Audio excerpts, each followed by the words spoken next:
आज के इस वीडियो लेक्चर में आपका स्वागत है। आज हम कक्षा 10वीं के राम लक्ष्मण परशुराम संवाद की व्याख्या करेंगे। वीडियो शुरू करने से पहले एक निवेदन, अगर अभी तक आपने ये चैनल सब्सक्राइब नहीं किया है तो इसको सब्सक्राइब कर लें। तो आइए वीडियो शुरू करते हैं। सबसे पहले इसका संदर्भ देखेंगे कि ये जो चौपाइयां जिनकी आज हम व्याख्या करने जा रहे हैं और दोहे, ये रामचरितमानस के बालकांड से ली गई हैं। और प्रसंग इस प्रकार से है कि जब सीता स्वयंवर हो रहा था तो भगवान शिव के धनुष को तोड़े जाने के बाद जो उस धनुष के टूटने से जो आवाज आई, जो धमाका हुआ, उसे दूर बैठे परशुराम जी ने सुन लिया था। और परशुराम भगवान शिव के बहुत बड़े भक्त थे, इसलिए उनको बहुत गुस्सा आया और वो तुरंत ही राजा जनक के दरबार में जा पहुंचे। क्रोधित परशुराम उस धनुष तोड़ने वाले अपराधी को दंड देने की मंशा से आए थे। और यह प्रसंग वहां पर परशुराम और लक्ष्मण जी के बीच में संवाद के बारे में है। तो आइए शुरू करते हैं।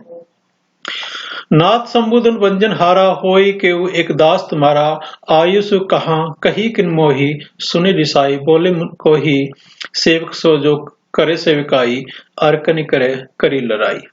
यहाँ पर जब वो लक्ष्मण पर परशुराम जी गुस्सा हो रहे थे तो लक्ष्मण कहते हैं, हे नाथ संबोधन यानी शिव के धनुष को बंजिन हरा यानी तोड़ने वाला, होई केउ एक दास तुम्हारा, कि वो केवल आपका कोई सेवक ही होगा जिसने ये भगवान शंकर का धनुष को तोड़ा है।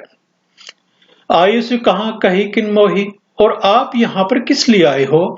सुनी रिसाई बोले मुन को ही, और वो जो मुनि थे यानी परशुराम थे वो गुस्से में होकर बोले, सेवक सो जो करे सेवकाई, यानी सेवक वो होता है जो सेवा करता है, अरिकन करी करी लड़ाई, और जो दुश्मन होता है वो लड़ाई ही कर सकता है। अरि का मतलब दुश्मन होता है। तो यहाँ पर परशुराम जी को क्रोधित देखकर लक्ष्मण कहते कि हे नाथ, जिसने शिव का धनुष तोड़ा होगा वह आपका ही कोई सेवक होगा, इसलिए आप किस लिए आए हैं ये मुझे बताइए। इस पर क्रोधित होकर परशुराम कहते हैं कि सेवक तो वो होता है जो सेवा करे, इस धनुष तोड़ने वाले ने मेरे दुश्मन जैसा काम किया है और मुझे युद्ध करने के लिए ललकारा है यानी लड़काए। नेक्स्ट है, सुनी राम जेहु शिव धनु तोड़ा, सहस बाल सम सौरी पुमोरा। हे राम सुनिए, जिसने इस शिव का धनुष तोड़ा है, परशुराम कह रहे हैं, सहस्त्र बाहु की तरह वह, सहस्त्र बाहु की तरह वो मेरा रिपु है यानी मेरा दुश्मन है, मोरा यानी मेरा। सो बिलगाव बहाई समाजा, और वो समाज से अलग हो जाए, क्योंकि वहां पर बहुत सारे राजा थे, इकट्ठा हो रखे थे, और उन्हीं को सभी को कहता है कि जिसने भी ये धनुष तोड़ा है वो बाकी राजाओं से अलग हो जाए, राजाओं के जो समाज था उससे अलग हो जाए। न तो मारे जाऊं सब राजा, नहीं तो मैं सारे के सारे जो राजा हैं उनको मार दूंगा। सुनी मुनि वचन लखन मुस्काने, बोले परशुधर ही अवमाने। और ये सुनकर जो लक्ष्मण मुस्कुराने लगे और वो परशुराम जी से जो उनका उपहास करते हुए बोले, बहु दोनों ही तोरी लड़काई, यानी हमने बचपन में ऐसी बहुत ही दोनों ही यानी छोटे छोटे जो धनुष है वो तोड़े हैं। अब लड़काई मतलब अपने बचपन में। कभू न ऐसी रीस कीनी गोसाई, हे गोसाई आपने कभी भी इस प्रकार का गुस्सा नहीं दिखाया। रे नृप बालक काल बस बोलत तो ही न संभार।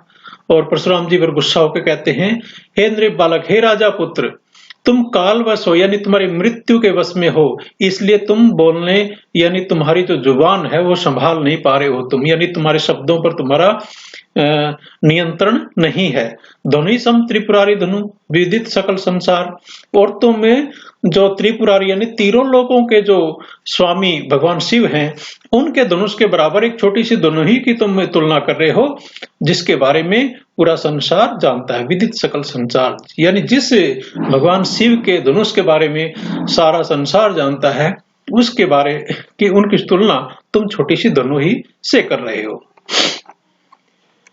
तो यहाँ पर वो फिर कहते कि हे राम, जिसने भी शिव धनुष को तोड़ा है वह वैसे ही मेरा दुश्मन है जैसे शस्त्र बाहु हुआ करता था। अच्छा होगा वह व्यक्ति इस सभा से अलग होकर खड़ा हो जाए, नहीं तो यहाँ ये सारे राजा मेरे हाथों मारे जाएंगे। यह सुनकर लक्ष्मण मुस्कुराने लगे और परशुराम का मजाक उड़ाते हुए बोले, मैंने तो बचपन में खेल खेल में ऐसे बहुत से धनुष तोड़े हैं, लेकिन तब तो किसी ने भी ऋषि मुनि को इस पर गुस्सा नहीं आया। इस पर परशुराम जवाब देते हैं कि अरे राजकुमार, तुम्हें अपना मुंह संभाल कर क्यों नहीं बोलते? लगता है तुम्हारे ऊपर काल सवार है। यह धनुष कोई मामूली धनुष नहीं है, बल्कि यह शिव का धनुष था, जिसके बारे में सारा संसार जानता था। लखन कहा हंसी अमरे जाना, सुनी देव सब धनुष समाना। लक्ष्मण जी हंसकर मजाक करते हुए कहते हैं, हे देव, हमने तो ऐसा सुना है कि सारे धनुष समान होते हैं, बराबर होते हैं। का क्षति लाभ जो न धनु तोरे, देखा राम नयन के भोरे। और इस प्रकार कि जो धनु एक तो धनुष के टूट जाने से कौन सा नुकसान, क्षति यानी क्षति यानी हानि, लाभु यानी एक दो धनुष अगर टूट भी गया तो उससे कौन सा फायदा नुकसान होता है। देख राम नयन के भोरे। और ऐसा कहते हुए उन्होंने ना राम की तरह अपने लक्ष्मण ने राम जी की तरफ आंखों के तिरछी नजरों से देखा। छुअत टूट रघुपति न दोसु, मुनि बिनु काज करे कतरोसु। और लक्ष्मण जी कहते कि जो रघुपति थे यानी श्री राम थे, उनके तो छूने भर से ही ये धनुष टूट गया, और आप बिना कारण के उनके ऊपर गुस्सा कर रहे हो। रोसु मतलब गुस्सा, बिना काज यानी बिना कारण के। लक्ष्मण ने कहा कि मुझे आप मुझसे मजाक कर रहे हैं, मुझे तो सभी धनुष एक समान लगते हैं। एक दो धनुष के टूटने से कौन सा नफा नुकसान हो जाएगा। उनको ऐसा कहते देख राम उन्हें तिरछी नजरों से निहार रहे हैं। लक्ष्मण ने आगे कहा कि यह धनुष तो श्री राम के छूने भर से टूट गया था, आप बिना मतलब ही गुस्सा हो रहे हैं। बोले चित परशु की ओरा, रेसठ सुने सुभाव न मोरा। और जो परशुराम जी जो अपने फरसे की ओर देख, परशु मतलब अपने फरसे की ओर देखकर जो कुल्हाड़ी और अपने कुल्हाड़ा अपने साथ रखते हैं, उसकी तरफ देख के बोले, रेसठ स्वभाव सुने ही न स्वभाव मोरा, तुम मेरे मतलब स्वभाव के बारे में नहीं जानते। यानी गुस्सा होकर वो बोलते हैं। बालक बोधि बदो नहीं ताई, यानी बालक तुमको बालक सोचकर तुम्हारा वध नहीं कर रहा हूं, केवल जड़ी मुनि जड़ जाने न मोही। और तुम अभी तक मुझे एक निर्बल ऋषि की तरह समझ रहे हो। बाल ब्रह्मचारी अधिक ही, और मैं परशुराम जी अपने बारे में कहते हैं कि मैं बाल ब्रह्मचारी हूँ, अति क्रोधित हूँ यानी बहुत ज्यादा गुस्सा वाला हूँ, विश्व विद्युत क्षत्रिय कुल द्रोही, और विश्व मेरे बारे में जानता है कि मैं क्षत्रिय कुल का द्रोही हूँ या उनका नाश करने वाला हूँ। भुजबल भूमि भूप बिन कीनी, मैंने अपनी भुजाओं से इस पृथ्वी को विपुल बार महिदेवन देनी, यानी जो भूपों के बिना कर दिया, यानी राजाओं से विहीन कर दिया था इस भूमि को। और अनेक बार ये जो पृथ्वी मैंने जो ब्राह्मणों को दान कर दी थी। सहस्त्रबाहु छेदनहारा, यानी मैं सहस्त्रबाहु की हत्या करने वाला हूँ। परशु बिलो के महिप कुमारा, और वो अपने फरसे को उस महिप कुमार यानी उस राजकुमार यानी लक्ष्मण जी को दिखाते हुए कही। मातृ पितु जनि सोच बस, करी से महिष किशोर, गर्वंद अर्भक दलन, परशु मोर अति गौर। कि ये मेरा जो आप फरसा देख रहे हो, ये तो मैं सिर्फ आपके माता पिता के बारे में सोचकर तुम्हें छोड़ रहा हूँ, तुम्हारी हत्या नहीं कर रहा हूँ। नहीं तो ये मेरा फरसा इतना शोर करता है कि जो माताओं के गर्भ में जो बालक हैं वो भी मर जाते हैं। इस पर परशुराम अपने फरसे की ओर देखते हुए कहते हैं कि शायद तुम्हें मेरे स्वभाव के बारे में नहीं जानते हो। मैं अब तक बालक समझकर तुम्हारा वध नहीं कर रहा हूं। तुम मुझे किसी आम ऋषि की तरह निर्बल समझने की भूल कर रहे हो। मैं बाल ब्रह्मचारी हूँ, सारा संसार मुझे क्षत्रिय कुल के विनाशक के रूप में जानता है। मैंने संसार अपने भुजबल से इस पृथ्वी को कई बार क्षत्रियों से विहीन कर दिया है, और मुझे भगवान शिव का वरदान प्राप्त है। मैंने सहस्त्रबाहु को बुरी तरह से मारा था। मेरे फरसे को गौर से देखो, तुमने जो अपने व्यवहार से उस गति को पहुंच जाओगे जिससे तुम्हारे पिता को भी, माता पिता को ऐसा ही पीड़ा होगी। मेरे फरसे की गर्जना सुनकर भी गर्भवती स्त्रियों को गर्भपात हो जाता है। विषय ही लखुन बोले मृदवानी, अहो मुनिष महावटमानी, और इस पर के जो लक्ष्मण जी वो हंसकर और थोड़े मृदुवाणी में बोलते हैं कि मैं जानता हूं आप एक महाभट्ट मानी हो, यानी बहुत महान योद्धा हो। पुनि पुनि मोहु देखो कुठारू, और आप बार बार अपना कुठार या फरसा मुझे दिखा रहे हो। चहत उड़ावन फूकी पहाड़ू, और आप ऐसा लग रहा है जैसे फूक मारकर पहाड़ उड़ा देना चाहते हो। यह कुंबड़ बतिया को नाहू, जे तर्जनी देख मर जाऊं। वो कहते हैं यहाँ कुंबड़े की बतिया नहीं हूं, यानी छुई मुंह नहीं हूं, जो तर्जनी उंगली दिखते ही कुंबला जाती है। देख कुठारू सरासन बाना, मैं कुछ कहा सही तभी माना। लक्ष्मण जी कहते कि मैंने कुछ भी ऐसा अभिमान में नहीं कहा है जो बार बार आप मुझे कुठार दिखा रहे हो। भृगुसुत समझ जनेऊ विलोकु, जो कुछ कहते सहो रुस रोकु। और मैंने आपके जनेऊ को देखकर, विलोकी यानी देखकर, ये समझ लिया था कि आप भृगुकुल के ऋषि हो, इसलिए आपने जो कुछ कहा उसको मैंने अपने गुस्से को रोककर सहन कर लिया था। सुर महिसुर हरिजन और गाय, हमरे कुल इन पर न सुराई। और वो कहते कि जो देवता हैं, पृथ्वी है, भगवान के भक्त यानी हरिजन है, ये और गाय हैं। लक्ष्मण जी कहते हैं हमारा जो कुल है वो इनके ऊपर कभी वार नहीं करता। बंदे पापो अपकृति हारे, अगर आप इनका वध करते हैं तो आपको अपकृति होती है, यानी आप का अपमान होता है और पाप लगता है। वध करने से पाप लगता है और इनसे हार जाने से अपकृति होती है, यानी अपमान होता है।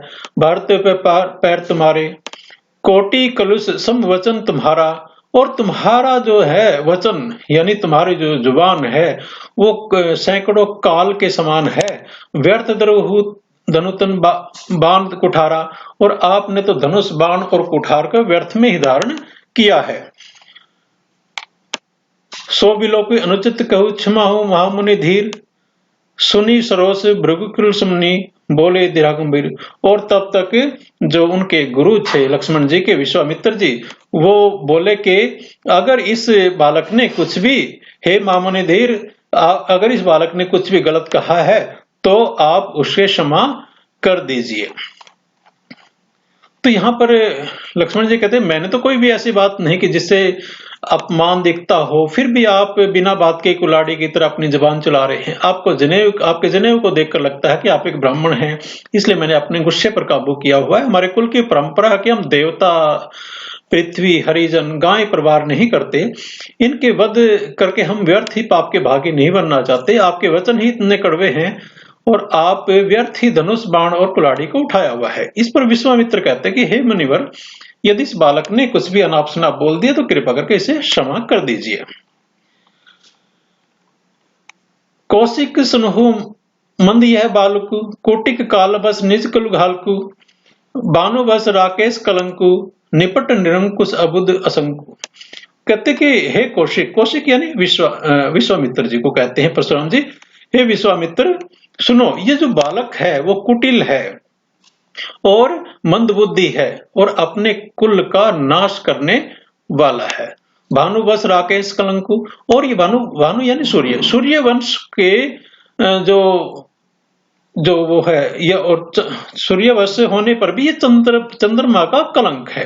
राकेश यानी चंद्रमा, यानी है तो ये सूर्यवंशी, लेकिन जिस प्रकार से चांद में दाग है तो यह भी चंद्रमा में कलंक की तरह है। निपट निरंकुश अबुद्ध असंकु, और ये निपट बालक है, निरंकुश है, अबोध है, और इसे भविष्य का कोई भी ज्ञान नहीं है। काल कवलु होनी छन माही, कहू पुकारी खोरी मोहि नाही। और ये क्षण भर के अंदर ही एक काल कवलित हो सकता है, यानी इसकी मैं मृत्यु निश्चित कर सकता हूं। कहो पुकारी खोरी मोहि नाही, और उसके बाद कोई भी मेरा कसूर ना निकलना, यानी मेरा कोई अपराध उसमें नहीं होगा अगर इसमें बालक की हत्या कर देता हूं। तुम हट कहूं जो चही उबारा, कही प्रताप बल और रोष हमारा। और वो कहते हैं विश्वामित्र से, अगर तुम इस बच्चे को उभारना चाहते हो, बचाना चाहते हो, तो इसको मेरे प्रताप के बारे में, बल के बारे में और मेरे गुस्से के बारे में इसको बता दो। लखन कही मुनि सुजुस तुम्हारा, तुम ही अछत को बैरन पार। और लक्ष्मण जी कहते हैं, हे मुनि, तुम्हारा जो यश है तुम्हारे बिना और कोई अच्छे से नहीं कह पाएगा, तुम उसका वर्णन कोई अच्छे से नहीं कर पाएगा। अपने मुंह तुम अपनी करनी, बार अनेक बहुत बड़ी बरनी। और वो कहते अपने मुंह से आप अपनी प्रशंसा कई बार और कई प्रकार से कर चुके हो। नहीं संतोष तो पुण्य कुछ कहूं। और अगर आप फिर भी संतोष आपको नहीं मिला तो एक बार फिर कह दो, जानी रिस रो के दुख है सुख सहूं। और मैं अपने गुस्से को शांत करके दुख सहकर पुनः उस वर्णन को दोबारा से सुनने के लिए तैयार हूं। वीर वर्ती तुम्हें धीर अछोभा, गारी देत न पाऊ शोभा। तुम तो वीरवर्ती हो और तुमको जो धीरज रखना चाहिए, और तुम ये जो दूसरे को अपशब्द कहते हो ये आपको शोभा नहीं देता। सूर समर करने करें कहीं न जनावे आप, विद्यमान रन पाई रिपु कायर कथी प्रताप। और जो सूर समर यानी जो सूरवीर होते हैं वो लड़ाई के मैदान में अपनी करनी के बारे में बताते हैं। विद्यमान रन पाई रिपु कायर कथी प्रताप। और जो भी डरपोक व्यक्ति होते हैं वो ही रण के क्षेत्र के अपने प्रताप के बारे में अपने दुश्मन को बताते हैं। यानी जब दुश्मन सामने हो तो उसको बताया नहीं जाता बल्कि करके दिखाया जाता है। यानी अगर आपके अंदर प्रताप है तो आपकी करनी के अंदर वो स्पष्ट झलकना चाहिए। इस पर लक्ष्मण ने कहा कि हे मुनि, आप अपने यश का गान करते अघा नहीं रहे हो, आप तो अपनी बड़ाई करने में माहिर हो। यदि फिर भी संतोष नहीं हुआ तो फिर से कुछ कहिए, मैं अपनी जल्लाहट को पूरी तरह नियंत्रित करके कोशिश करूंगा उसको सुनने की। वीरों को अधैर्य शोभा नहीं देता, उनके मुंह से अपशब्द अच्छे नहीं लगते। जो वीर होते हैं वे व्यर्थ में अपनी बड़ाई नहीं करते बल्कि अपनी करनी से वीरता को सिद्ध करते हैं। तो वे तो कायर होते हैं जो युद्ध में शत्रु के सामने आ जाने पर अपना झूठा गुणगान करते हैं। अगे तुम तो काल बस हाक जनु लावा, बार बार मोहि लागु बुलावा। सुनत लखन के वचन कठोरा, परशु सुधार धरो घर ओरा। कि वो परशुराम जी कहते हैं कि हे लक्ष्मण, तुम तो ऐसा लगता है कि जो काल है, मृत्यु है, वो बार बार तुम्हें मेरे पास खींच कर ला रही हो। बार बार मोहि गाली लागी बुलावा। यानी लक्ष्मण के जो कटु वचन को सुनकर परशुराम को इतना गुस्सा आ गया कि उन्होंने अपना फरसा हाथ में ले लिया और उसे लहराते हुए बोले, तुम बार बार मुझे गुस्सा दिलाकर मृत्यु को निमंत्रण दे रहे हो। सुनत लखन के वचन कठोरा, यानी लक्ष्मण के वचन कठोर वचन सुनकर उसने बोला, परसु सुधार धरु और गौरा। यानी उसने अपना परसा सुधार लिया और बोला कि ऐसा लगता है मुझे तुम बार बार मृत्यु को निमंत्रण देने आते हो।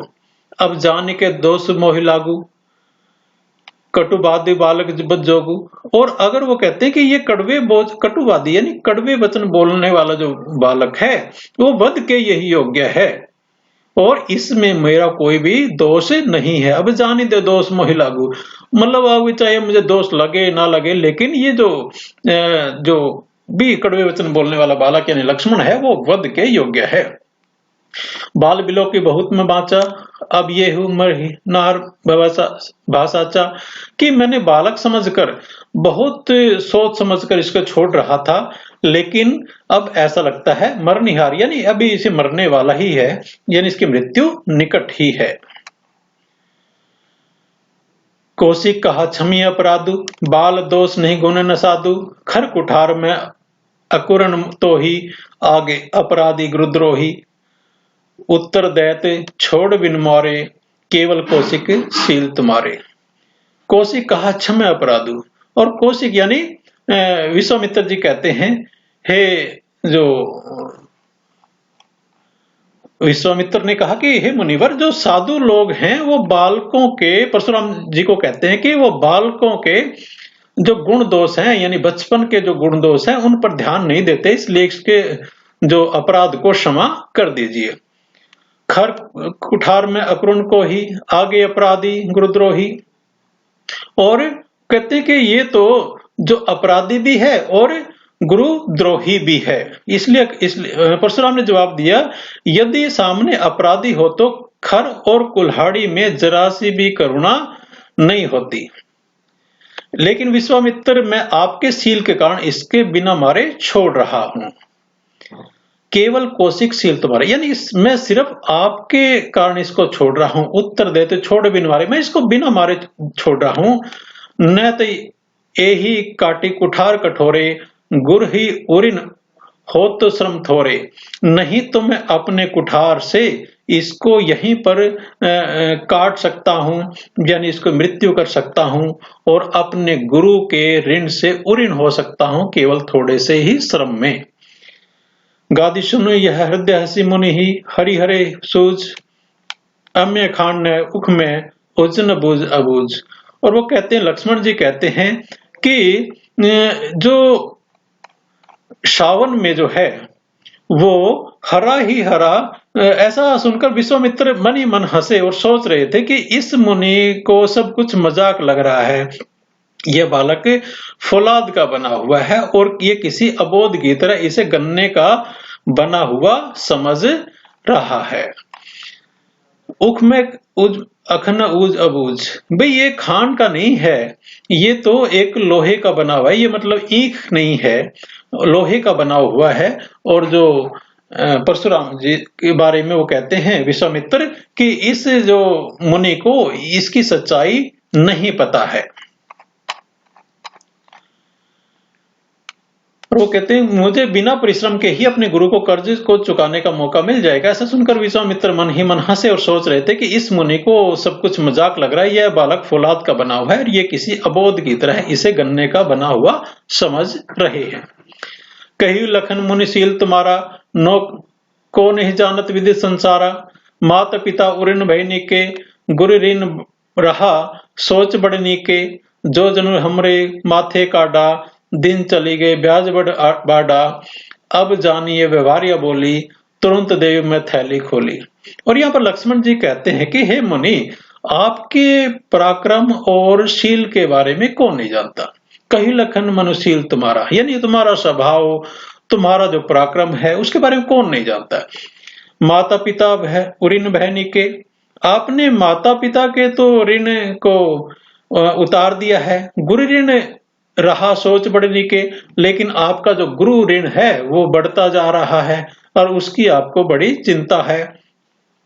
सोचने हमरे माथे काटा, और आप उसको मेरे जो मत्थे डालना चाहते हो। माथे काटा यानी मेरे मत्थे काटना, निकालना चाह रहे हो। दिन चले गए ब्याज बढ़वाड़ा, क्योंकि दिन बीतते जा रहे हैं और उस ऋण का ब्याज बढ़ता जा रहा है। अब जानी व्यवहारिया बोली, तुरंत देव में थैली खोली। और अगर आप जो ब्याज की गणना करने वाला है, व्यवहारिया यानी ब्याज की गणना करने वाला है, हिसाब किताब लगाने वाला, उसको बुला लीजिए और मैं तुरंत थैली खोलकर वो चुकाने के लिए तैयार हूं। लक्ष्मण ने कहा कि मुनि, आपके पराक्रम के बारे में कौन नहीं जानता। आपने अपने माता पिता के ऋण को तो उनकी हत्या करके चुकाया था, और अब आप अपने गुरु के ऋण की बात कर रहे हैं। इतने दिन का ब्याज जो बढ़ा है और वो भी आप मेरे मत्थे डालना चाहते हैं। बेहतर होगा आप कोई व्यवहारिक बात करें, तो मैं थैली खोलकर आपके मूलधन और ब्याज दोनों की पूर्ति कर दूंगा। व्यवहारिया का मतलब यहाँ पर ब्याज की गणना करने वाला भी होता है। सुनी कटु वचन कुठार सुधारा, हाय हाय सब सभा पुकारा। और इस प्रकार से जो मुनि हैं यानी परशुराम हैं, उन्होंने जब अपनी कुल्हाड़ी को सुधारा यानी उठा लिया, तो सारी जो सभा है वो हाय हाय करके पुकारने लगी। भृगु परशु देखा बहुमोही, विप्र विचारी बच्चों निपद्रोही। मिले न कब हो सुभट रन गाढ़े, द्विज देवता गरी के बाड़े। और वो ऐसा लगता था कि वहां पर जितने लोग थे वो हाय हाय करने लगे। और इस पर लक्ष्मण ने कहा, आप तो बिना वजह ही मुझे फरसा दिखा रहे हो। मैं आपको ब्राह्मण समझकर छोड़ रहा हूं। आप तो उनकी तरह हो जो अपने घर में शेर होते हैं, और लगता है आज तक आपका पाला किसी सच्चे योद्धा से नहीं पड़ा है।